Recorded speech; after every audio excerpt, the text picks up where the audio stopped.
I am very excited to have my next guest join us. She is a very talented singer and songwriter, Liza Owen. Liza, hello. Hi, I'm very excited to be here. Thank you for having me. Yeah, appreciate your time. I like to check in with musicians. You guys are my portal to the outside world. So where are you and how are you right now? So I'm in Lake Tahoe.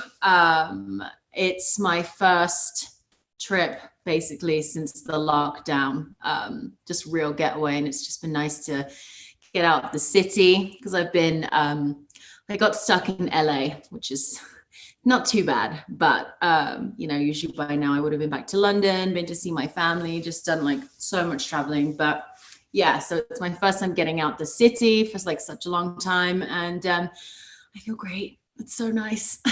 Now, what is this setup that I see in the background here? This doesn't look like your typical Tahoe cabin. No, we're in a house on the lake. You know what? I feel like I got to give you a quick little Oh, yes, please. look at my view. Oh my gosh. I'm so jealous. I'm pretty good right now. You are living your best quarantine life. I am. There's like a small group of us. We all just like decide to get away together, lock down, get tested, do the thing, and it's been nice. How about being away from your family? I'm sure their experience in the UK is a lot different than what we're dealing with here in America. Yeah. I mean that truly is the worst part. My family's really spread out. My mum's in the UK, my brother is in Taiwan, and my dad is in Singapore. So we're like all four corners of the globe, and normally like I would be seeing my mum like multiple times throughout the year, and then we get together for the holidays with my brother and my dad, but it's just like completely off the cards. If I leave, I don't think I can get back in. That's the issue.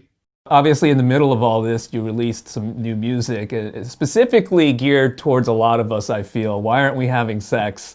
I feel like there was a boiling point for, let's just say, a lot of us. I'm sure some people are so asexual they don't care, but there were a lot of us that were like, come on now.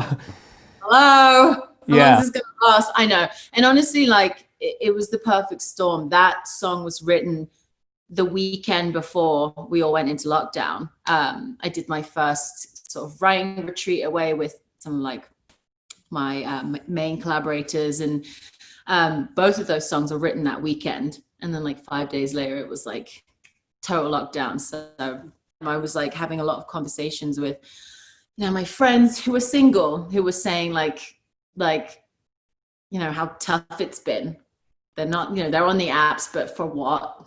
Like there's no like prospect of seeing each other. They can't like go on dates, and they're just really like, wow, this is bleak. And then my friends who were in relationships, as like time was going on, they were just like, I've been stuck indoors with my partner for 2 months straight, and I like want to kill him.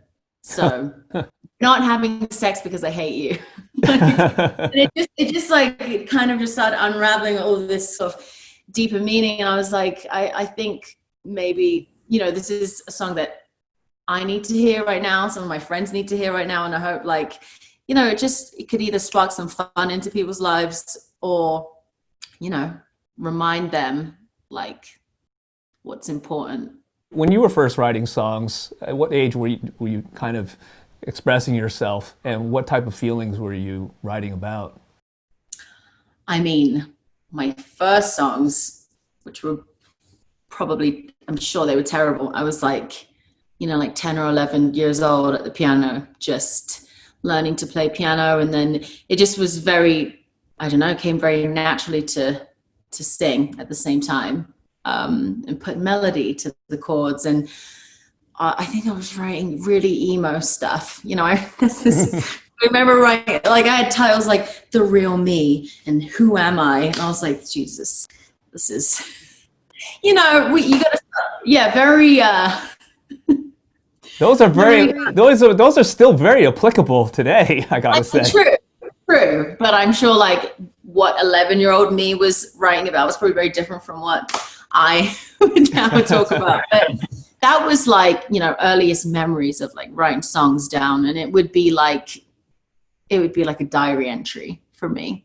Were there any artists that were playing in your house, or bands and artists that you really looked up to, not so much to emulate, but used as kind of a model at 10, 11 years old?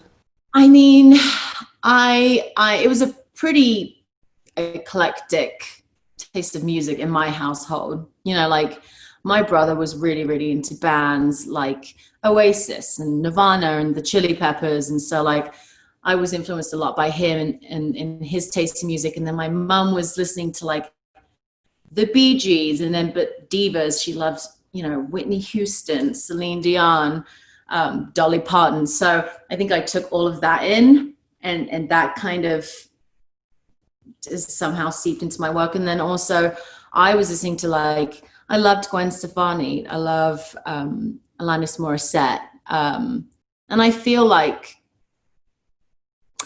something that all those artists have in common is just that they're big storytellers. Like I felt like every song is so authentic, and like I love independent, badass women.